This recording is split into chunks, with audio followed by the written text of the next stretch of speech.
ఈటల రాజేందర్ గారు మంచి అభ్యర్థిని ప్రకటించినందుకు బీజేపీ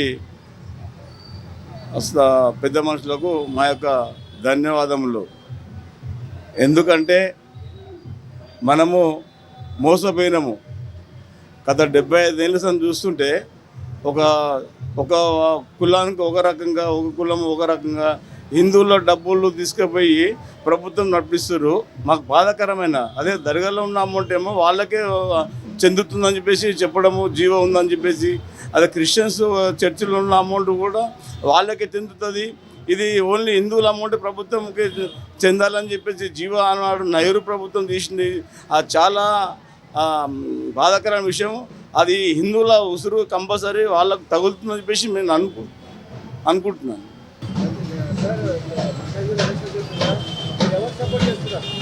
ఈటల రాజేందర్, ఎందుకంటే మాకు అవసరం కాబట్టి బీజేపీ రావాలి కంపల్సరీ. ఎందుకంటే వేరే వస్తే అది మరీ ఘోరంగా ఉంటుంది కాబట్టి అయోధ్య అవన్నీ 370 అన్నీ అయినాయి కాబట్టి కంపల్సరీ అదే రావాలి. నా పేరు ప్రకాష్. ఈరోజు వనస్థలిపురం బిఎన్రెడ్డి నగర్ డివిజన్లో మన లచ్చిరెడ్డి అన్న గారి ఆధ్వర్యంలో భారీ ఎత్తున ఇది పాదయాత్ర నిర్వహించడం జరిగింది. మన ఈటల రాజేందర్ గారు అన్న ఈసారి మల్కాజ్గిరి నుంచి పక్కా విజయం సాధిస్తున్నారు.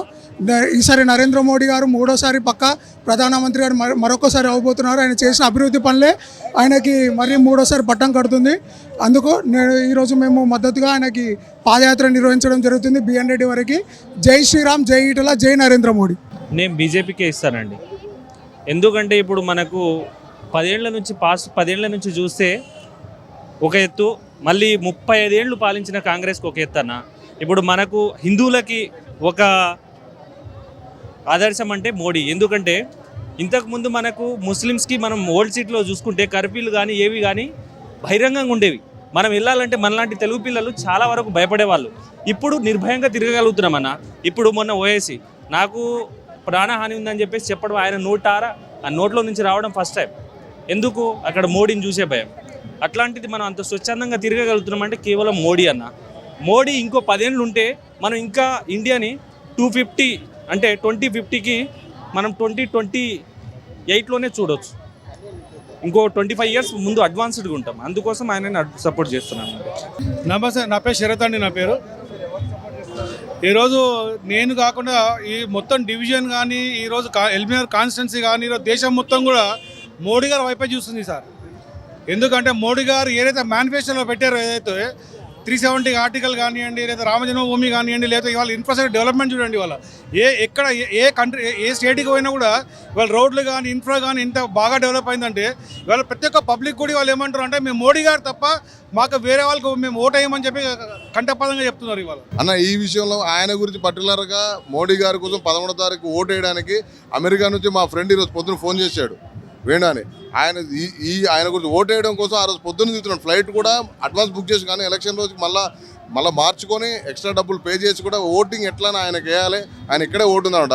ఓటు కోసం కూడా ఇక్కడికి వస్తున్నారంటే 6 లక్షల రూపాయలు ఖర్చు పెట్టుకొని 13వ తారీఖు పొద్దున ఉదయం 3 గంటలకి ఆయన ఓటు కేవలం ఆయన భార్య ఇద్దరు నరేంద్ర మోడీ గారు ఓటు వేయడం మాత్రమే ఆయన హైదరాబాద్కి వస్తున్నారంటే దీన్ని బట్టి చెప్పచ్చు మోడీ గారి హవా ఎల్బీఆర్ కాన్స్టిట్యున్సీలోనే కాదు, దేశంలోనే కాదు, ఇంటర్నేషనల్ లెవెల్లో కూడా వాళ్ళు ఎలా ఉందనేది దానికి నిదర్శనం. దానికి ఈటల రాజేందర్ గారు కూడా గెలుపు ఈ 400 సీట్లు అన్నారు కదా, మొదటి సీటు మా మల్కాజ్గిరి అవుతుంది. ఎందుకంటే ఆయనకున్న అనుభవం కానీ, ఆర్థిక శాఖలో చేసిన అనుభవం కానీ, ఈ అన్ని విధాలుగా పార్టీకి ఉపయోగపడుతుంది, మా కాన్స్టిట్యున్సీ కూడా ఉపయోగపడుతుందని మా ఎల్బీనగర్ కాన్స్టిట్యున్సీ ప్రజలు మొత్తం ఆయన వైపే ఉన్నారు. మొత్తం 4వ అబ్కీ బార్లో ఫస్ట్ సీటు మాదే అవుతుంది. అలాగే ఇప్పుడు మన డివిజన్ నుండి కూడా ఇక్కడ మనకి ముద్దులరెడ్డి గారు మా కార్పొరేటర్ గారు, ఆయన కూడా ఎల్లువెల్లా అన్న ఈటల అన్న గెలుపు కోసం, మోడీ ఇంకోసారి ప్రధానమంత్రి కావడం కోసం ఆయన ఈరోజు కార్యక్రమం కూడా ఆయన ఎంతో ఘనంగా చేపట్టారు. సో ప్రతి ఒక్కరు డివిజన్లో కూడా ప్రతి ఒక్కరు ఎప్పుడు ఎలక్షన్ వస్తుందా, ఎప్పుడు మనం బీజేపీకి ఓటు వేద్దాం, 2వ నెంబర్ మీద ఓటు కుద్దాలని అందరూ ఉన్నారు. జై ఈటల, జై మోడీ సాబ్.